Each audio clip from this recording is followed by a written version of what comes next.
Hello दोस्तों, मैं हूं सुमित चौहान और स्वागत है आपका हमारी खास पेशकश में। इस वीडियो में हम बात करेंगे कि क्या होगा अगर खाड़ी देश भारत को कच्चा तेल बेचना बंद कर दे। क्या होगा अगर खाड़ी देश वहां बसे भारतीयों को वापस भेज दे जो वहां नौकरियां करते हैं। और क्या होगा अगर भारतीय जो सरकार है और खाड़ी देशों की सरकार है उनके रिश्तों में खटास आ जाए और आपसी जो व्यापार होता है वो ठप हो जाए। ये सवाल इसलिए खड़े हो रहे हैं क्योंकि बीजेपी के बड़बोले पत्रकारों, बड़बोले प्रवक्ताओं और नफरती दंगाई सोच वाले लोगों के कारण ये नौबत सी आती हुई नजर आ रही है। क्योंकि बीजेपी की प्रवक्ता नुपुर शर्मा ने पैगंबर मोहम्मद के बारे में बेहद आपत्तिजनक बातें की, जिसके बाद खाड़ी देशों की तरफ से जबरदस्त रिएक्शन देखने को मिले। वहां के तमाम स्टोर्स में भारतीय प्रोडक्ट को बैन कर दिया गया और भारत सरकार से माफी मांगने की अपील की और कहा गया कि आपका क्या ये ऑफिशियल स्टैंड है, इस पर आप अपनी राय साफ कीजिए क्योंकि आपकी ही पार्टी की सरकार है और आपकी ही पार्टी के प्रवक्ता नेता इस तरह की बयानबाजी कर रहे हैं। तो खाड़ी देशों के जबरदस्त रिएक्शन को देखते हुए भारत सरकार ने नुपुर शर्मा को निकाल दिया। बीजेपी पार्टी से निकल गई हैं वो, बीजेपी ने उनको भगा दिया। लेकिन अभी भी ये मामला थमा नहीं है। भारत में जो भक्त लॉबी है वो कह रही है कि हमें भी बहिष्कार कर देना चाहिए। जो बीफ हम उन्हें निर्यात करते हैं, जो खाद्य पदार्थ हम खाड़ी देशों को भेजते हैं, उस पर रोक लगा देनी चाहिए, इसका जवाब देना चाहिए। और वो हमसे कैसे ये ऐसे सवाल जवाब कर सकते हैं। इंटरनेशनल लेवल पर भारत को शर्मसार कर दिया है बीजेपी और उसके दंगाई प्रवक्ताओं ने। लेकिन ये सवाल तो खड़े होते ही हैं। तो हम इस वीडियो में पड़ताल करेंगे कि क्या होगा अगर ऐसा होता है। सबसे पहले हम बात कर लेते हैं कि जो खाड़ी देश हैं, खाड़ी यानी कि मैं देशों के नाम बता देता हूं ताकि आपको समझने में आसानी हो। ये देश हैं UAE, Saudi Arabia, Kuwait, Oman, Qatar, Bahrain, Jordan, Iraq और लेबनान। इन देशों में जो भारतीय हैं उनकी संख्या चौंकाने वाली है। आपको जानकर हैरानी होगी कि इन देशों में 89 लाख भारतीय लोग काम करते हैं, वहां पर बसे हुए हैं, इनका नौकरी पेशा वहीं पर है। 89 लाख। भारत में आप देखिए कि सरकारी नौकरियों की बात होती है तो कहते हैं कि महज 2 करोड़ पूरे देश में सरकारी नौकरियां हैं। यहां आप देखिए कि लगभग 1 करोड़ 89 लाख लोग खाड़ी देशों में भारत के जो हैं वो नौकरी पेशा कर रहे हैं। तो बहुत बड़ी संख्या है।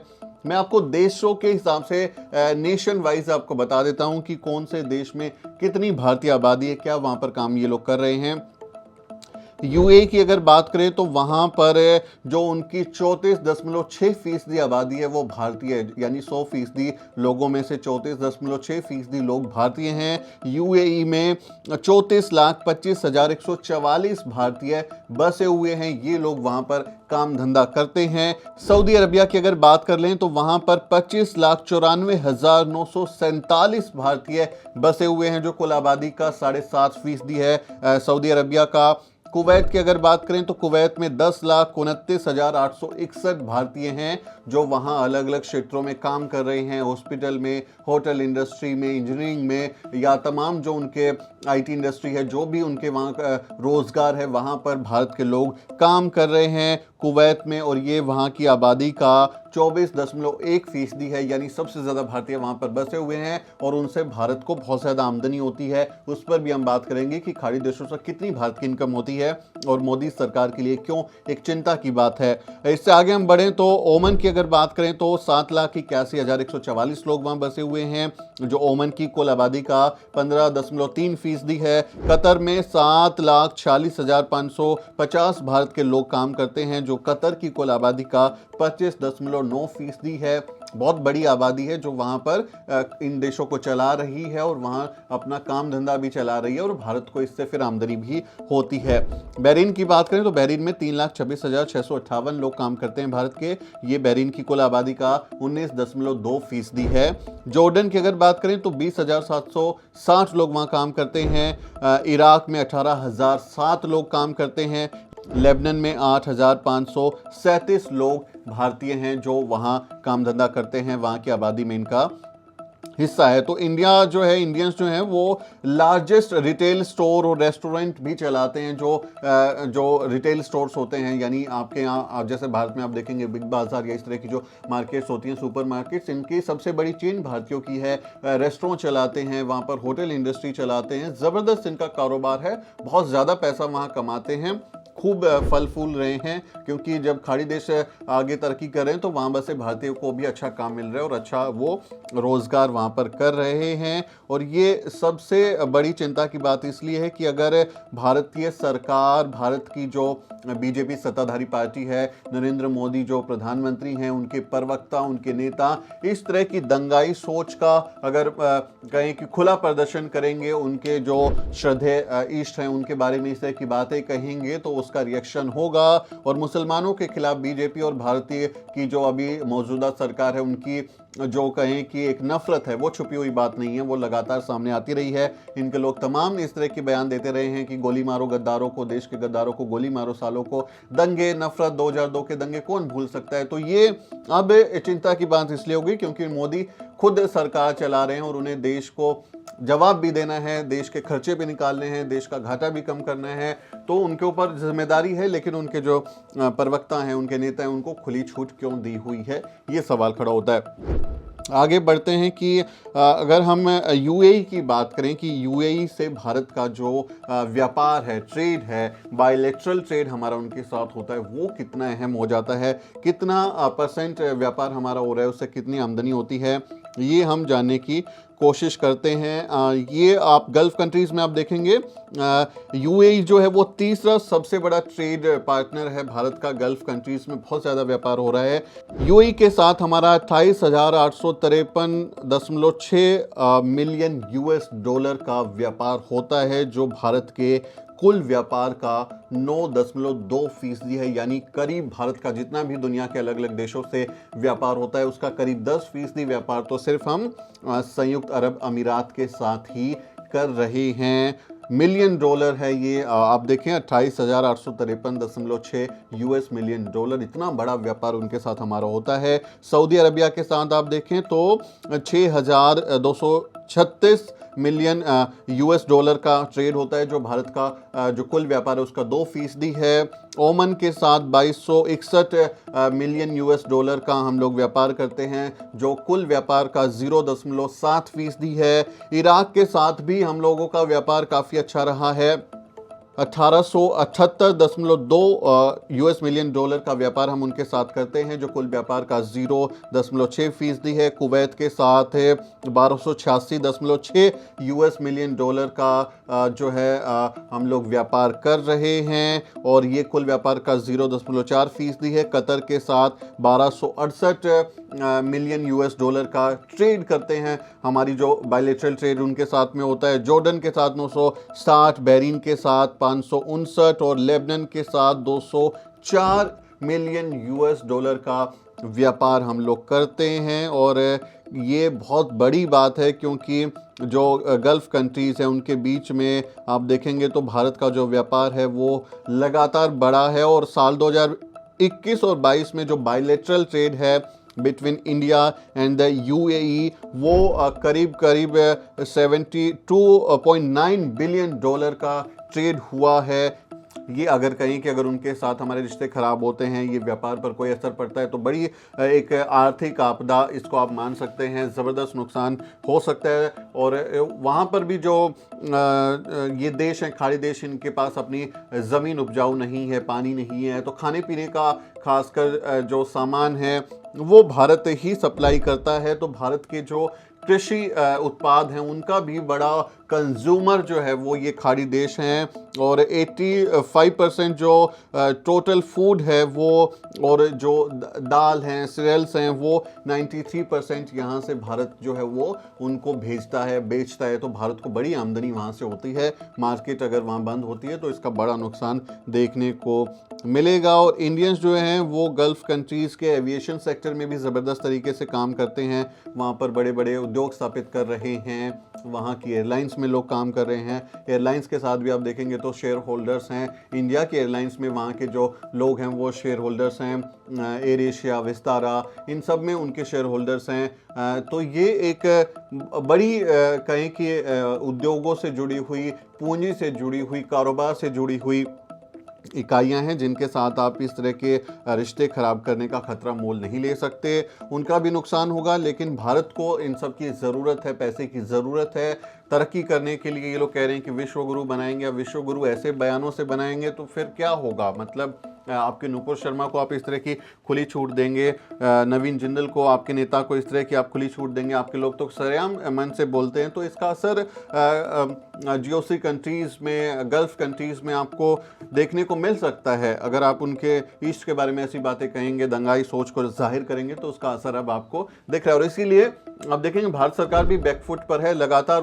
उन्होंने, बीजेपी ने बाकायदा एक प्रेस रिलीज जारी करके कहा कि हम सबका सम्मान करते हैं, भारत में सभी धर्मों और आस्थाओं को मानने का अधिकार संविधान ने दिया हुआ है और हम अब ऐसे इसका ख्याल रखेंगे। बल्कि आपको बता दें कि बीजेपी ने अपने नेताओं की लिस्ट बनाई कि कौन कौन इस तरह के भड़काऊ बयान देता है और उनको नसीहत दी है। उनको कहा है कि टीवी पर अगर जाएंगे तो पार्टी का स्टैंड ही रखेंगे, फालतू की बातें नहीं करेंगे, उटपटांग कुछ नहीं बोलेंगे, किसी विवादित धार्मिक प्रतीकों पर इस तरह की बात नहीं बोलेंगे और पार्टी की परमिशन के बिना आप टीवी डिबेट में नहीं जाएंगे। तो बीजेपी पर इस तरह का दबाव है, इस कदर दबाव झेल रही है।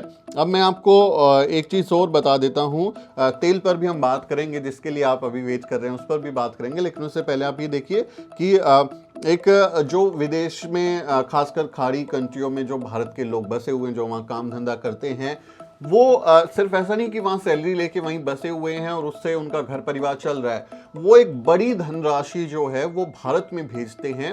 रेमिटेंस यानी कि जो वहाँ से भेजा हुआ धन है भारत में उनके रिश्तेदारों को, परिवारों को, या किसी बिजनेस पर्पज से, किसी भी तरीके से वो लोग जब भारत में रेमिटेंस यानी धन भेजते हैं तो वो कितना ज़्यादा है वो हम लोग एक बार देख लेते हैं। यूएई से जो है वो 26.9% भारत का जो कुल धन विदेश से आता है वो सिर्फ संयुक्त अरब अमीरात से आता है। 26.9% उनकी जो वहाँ से लोग भारत में भेजते हैं। सऊदी अरबिया से 11.6% जो भारत का कुल रेमिटेंस है उसका आता है। और ये आप देखेंगे तो दुनिया में सबसे ज़्यादा विदेशों से धन प्राप्त करने वाला देश भारत ही है। यानी जो विदेशों में भारत के लोग बसे हुए हैं वो भारत को वापस जब पैसा भेजते हैं अपने घर परिवार या किसी भी चीज़ों के लिए, जब लेकिन देखिए पैसा जब आता है तो वो अर्थव्यवस्था में लग जाता है। ऐसा नहीं कि परिवार के पास आ गया तो उन्होंने क्या किया, उन्होंने खर्च किया ना, अपने खर्चे चलाए, अपना घर चलाया और अर्थव्यवस्था में उसको योगदान की तरह देखा जाता है। इसी तरह से अर्थव्यवस्था काम करती हैं। तो भारत सबसे ज़्यादा रेमिटेंस लेता है और करीब 80 बिलियन यूएस डॉलर का सालाना इनकम जो है वो धन प्राप्ति के रूप में होती है। जो विदेशों में भारत के लोग बसे हुए हैं वो भारत को भेजते हैं करीब 80 बिलियन यूएस डॉलर सालाना। और उसमें से टोटल 26.9% यूएई से आता है, 16 सऊदी अरबिया से 11.6% आता है, कतर से 6.5%, कुवैत से 5.5% और ओमान से 3%। ये लोग जो हैं भारत में भेजते हैं। सबसे ज़्यादा केरला के लोग वहाँ बसे हुए हैं, खासकर हेल्थ सेक्टर में, तो वहाँ से बड़ा पैसा उनको मिलता है, सबसे ज़्यादा शेयर उनका है। लेकिन आप देखेंगे यूपी, दिल्ली, बिहार और तमाम इलाकों से लोग गए हैं वहाँ काम करने के लिए और बड़ा शेयर इन राज्यों का भी है। वो अपने घरों को पैसा भेजते हैं, किसी भी तरीके से इन्वेस्टमेंट करते हैं, जब उनके पास पैसा होता है तो यहाँ लगा देते हैं, घर खरीद लेते हैं, गाड़ी खरीद लेते हैं, घर वालों के लिए कुछ ले लेते हैं, गहने ले लेते हैं, तो सबसे वो पैसा अर्थव्यवस्था में पंप होता है। एक बड़ा शेयर जो है कितना सालाना, 80 बिलियन यूएस डॉलर, बहुत बड़ी रकम है भाई। ये वहाँ से वापस भारत को भेजते हैं ये लोग। और 89 लाख भारतीय लोग जो हैं वो इन खाड़ी देशों में बसे हुए हैं। अगर इनको वापस भेज दिया जाता है तो सोचिए फिर क्या होगा। नरेंद्र मोदी जो भारत को विश्व गुरु बनाने की बात कर रहे हैं, उनके जो समर्थक हैं वो भारत के संविधान को खत्म करके भगवा संविधान, मनुस्मृति लागू करने की बात करते हैं। वो कहते हैं कि हम हिंदू राष्ट्र बनाएंगे, बिना अन्य देशों की मदद के, उनसे व्यापार किए, उनके यहाँ अपने लोगों को भेजे, उनसे सामान खरीदे, उनको सामान बेचे। आप कैसे विश्व गुरु बन जाएंगे? आपकी हवा निकल जाएगी, आपकी जो पूरा ये प्लानेट फिश हो जाएगा। ग्लोबलाइजेशन का दौर है, सबसे बना के चलनी पड़ती है। तभी देखिए बीजेपी बैकफुट पर आ गई है, प्रवक्ता को निकाल दिया। मतलब ये इंटरेस्टिंग है, एक उनकी प्रवक्ता वही बात बोल रही है जो उनका ऑफिशियल स्टैंड माना जाए। यानी तमाम नेता तो यही कहते हैं, खुद नरेंद्र मोदी हमेशा कहते हैं कपड़ों से पहचानिए, ये वो तमाम शमशान कब्रिस्तान वो सब तो ये बोलते ही रहते हैं। वही बात एक उनकी प्रवक्ता दोहरा रही हैं और उसमें आगे बढ़कर वो पैगंबर मोहम्मद पर टिप्पणी करती हैं, उसका उनको विरोध झेलना पड़ा और फिर वो बैकफुट पर आ गए, उनको फायर कर दिया। तो पेट्रोलियम पदार्थ की बात कर लेते हैं कि अगर खाड़ी देशों ने भारत को तेल बेचना बंद कर दिया तो क्या होगा। आप देखें कि भारत में पेट्रोलियम जो है, खासकर डीजल, पेट्रोल, ये खुद उत्पादन कम होता है। इनकी जो खान है, इनको जहाँ से निकाला जाता है वो खाड़ी देशों से ज़्यादा इंपोर्ट होता है, वहाँ से मंगाया जाता है और फिर यहाँ पर डीजल पेट्रोल आप तक पहुँचता है। हवाई जहाज़ का जो फ्यूल है या जो स्ट्रेटजिक जो मोर्चे हैं वहाँ का जो फ्यूल है, उनका इस्तेमाल इस कच्चे तेल से निकलने वाले पेट्रोलियम पदार्थों से ही होता है। लेकिन अगर ये ऐसा बंद हो गया, रिश्ते खराब हुए बीजेपी की वजह से, तो क्या होगा। About 60% of India's crude oil comes from the gulf countries, यानी 60% जो भारत का जो टोटल क्रूड ऑयल है, कच्चा तेल जिससे डीजल, पेट्रोल और बाकी पेट्रोलियम पदार्थ निकाले जाते हैं, वो सिर्फ खाड़ी देशों से आता है। खाड़ी देश जो हैं उनका वहाँ से क्रूड ऑयल की जो फीसदी है, प्रतिशत है, वो मैं आपको बता देता हूँ कि इराक से भारत जो है अपना क्रूड ऑयल का, इन्होंने 2019 के आंकड़े में बता रहा हूँ, 22% जो है इंपोर्ट किया, इन्होंने वहाँ से मंगाया अपना क्रूड ऑयल। सऊदी अरबिया से 19%, यूएई से 9% और कुवैत से 5%, ईरान से 2% ये वहाँ से मंगाया। और भारत जो है वो अपनी ज़रूरत के कच्चे तेल के लिए इन खाड़ी देशों पर निर्भर है और वहाँ से अगर तेल आना बंद हो जाए तो भारत की हालत वाकई में ख़राब हो जाएगी। बहुत ज़्यादा ज़रूरी है। 60% कुल तेल का जो है, कच्चे तेल का, हम वहाँ से मंगा रहे हैं। ये एक बड़ी संख्या है। आप देखें कि ट्रांसपोर्टेशन अगर नहीं होगा तो आपकी इंडस्ट्रीज़ नहीं चल सकती, आपकी सप्लाईज नहीं जा सकती, आप ट्रांसपोर्टेशन आपका ठप हो जाएगा, आप कृषि के काम नहीं कर पाएंगे, आप अपने बाकी जो आपकी इंडस्ट्रीज़ हैं वो ठप हो जाएंगी। तो बिना पेट्रोलियम पदार्थों के बड़ा मुश्किल हो जाएगा, काम धंधा ठप हो जाएगा। आप ये सोचें कि अरे अगर पेट्रोल डीजल नहीं मिलेगा तो हम गाड़ी नहीं चलाएंगे। अब भक्त तो ये भी कह सकते हैं, अंधभक्त तो उनके लिए तो कुछ भी मुमकिन है, मतलब मोदी तो मुमकिन है टाइप लेवल से कि अरे हम तो बैलगाड़ी चलाएंगे, हम लोग नहीं चलेंगे। लेकिन सिर्फ ये कार चलाने के लिए, गाड़ियाँ बाइक चलाने के लिए नहीं होता। आपकी जो स्ट्रेटेजिक चीज़ें होती हैं उनके लिए भी होता है। आपके जो तोप चल रही हैं वो ऐसे ही नहीं चलती हैं, वो पेट्रोलियम पे ही चलती हैं। आपके टैंक कैसे चलते हैं, वो पेट्रोलियम पर चलते हैं। आपकी ट्रेन कैसे चलती हैं, उसके लिए आपको ज़रूरी है, आपको इंडस्ट्री के लिए ज़रूरी है। आपके जहाज़ कैसे उड़ेंगे, उसके लिए आपको जेट फ्यूल की ज़रूरत है। ये सब पेट्रोलियम कच्चे तेल से निकलता है।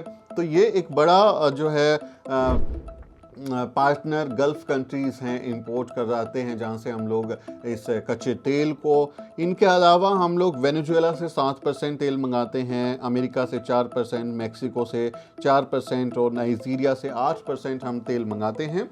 ये मुल्क दूर हैं खाड़ी देशों के मुकाबले, तो वहाँ से ट्रांसपोर्टेशन की लागत बढ़ गई, वो उनकी जो वहाँ पर आप ख़रीदते हैं उसकी लागत आपकी बढ़ गई। और फिर यहाँ पर जो रिफाइनरीज़ में जाके जब तेल निकलता है और फिर वो पेट्रोल पंप पर जब आता है तो आप देखते हैं कि पेट्रोल का जो दाम है 100 से ऊपर, अभी तो कई कई जगह 115 120 तक भी पेट्रोल बिक रहा है। डीजल बराबर हो गया है, सीएनजी लगातार बढ़ रही है, 88 रुपए तक पहुंच गई है सीएनजी। तो पेट्रोलियम पदार्थों के दाम लगातार बढ़ रहे हैं। अगर इस पर ये सप्लाई बाधित होती है तो इसका बुरा असर होगा और ज़्यादा नुकसान हमको झेलना पड़ेगा। अगर दूसरे देशों से मंगाते हैं तो लागत आएगी, फिर लागत का सीधा असर आपकी और मेरी जेब पर होगा, हमें ज़्यादा पैसे चुकाने पड़ेंगे। और भारत जो है वो एक दिन में 5 मिलियन बैरल जो है कच्चा तेल खरीदता है गल्फ़ कंट्री से। और ये 60% है जो टोटल भारत का जो क्रूड ऑयल की जो डिमांड है, जिसकी ज़रूरत भारत को रोज़ पड़ती है, वो यहाँ से मंगाते हैं। 5 मिलियन बैरल हर रोज़ खाड़ी देशों से मंगाते हैं। अगर ठप हो जाता है तो एक दिन में ही, मतलब समझ लीजिए आपको, जो तेल के रिज़र्व हैं हमारे पास तो है नहीं, आता है वो डिमांड में, सप्लाई में चला जाता है। हमारे यहाँ पे जो तेल मिलता नहीं है तो आपके लिए मुश्किल हो जाएगी, मेरे लिए मुश्किल हो जाएगी। और ये नौबत क्यों आ रही है? क्योंकि बीजेपी के जो लोग हैं वो लगातार इस तरह की बयानबाजी कर रहे हैं, मुसलमानों के खिलाफ दंगाई सोच का कहीं कि उसको जाहिर कर रहे हैं। और ये तो छिपी हुई बात है नहीं, तमाम सत्ताधारी पार्टी के जो लोग हैं वो इस तरह की बयानबाजी करते रहे हैं। लेकिन अब ये तब तक जब मुसलमानों तक ये बात सीमित थी तो खाड़ी देश इतने ज़्यादा इस तरह से प्रतिक्रिया नहीं दे रहे थे। लेकिन जब उनके पैगंबर मोहम्मद पर टिप्पणी, वो भी सत्ताधारी पार्टी की प्रवक्ता की ओर से की गई, तो ये सब लोग जो हैं वो भड़क उठे हैं और अभी उसको अपमान की तरह से देखते हुए भारत के जो लोग हैं उनके कई जगह खबरें आ रही हैं कि वहाँ पर मतलब नौकरियों से भी निकाला गया है लोगों का। तो इसको मतलब अब क्या कहें, भारत में काम धंधा ठप हो गया, नौकरियां ख़त्म कर दी। आप देखें रेलवे की कितनी सारी वैकेंसीज़ को इन्होंने जो है वो ख़त्म कर दिया, बैकलॉग ख़त्म कर दिया, सारी वैकेंसीज़ ख़त्म करते जा रहे हैं। और अब भारत की नौकरियां ख़त्म करने के बाद ये लोग इंटरनेशनल मिशन पर चले गए हैं। गल्फ़ कंट्रीज़ में भी भारत के लोगों की जो नौकरियां 89 लाख लोग जो वहाँ काम कर रहे हैं उनके काम धंधे और ठप करवाएंगे। और वैसे इंटरेस्टिंग चीज़ ये भी है कि इन कंट्रीज़ में जो बसे हुए लोग हैं वो सवर्ण लोग ज़्यादा हैं, क्योंकि वो ज़्यादा प्रिविलेज थे, उनको ज़्यादा पढ़ने लिखने के मौके मिले, कोर्स करने के मौके मिले, इंजीनियरिंग करने के मौके मिले और वो वहाँ शिफ्ट हो गए।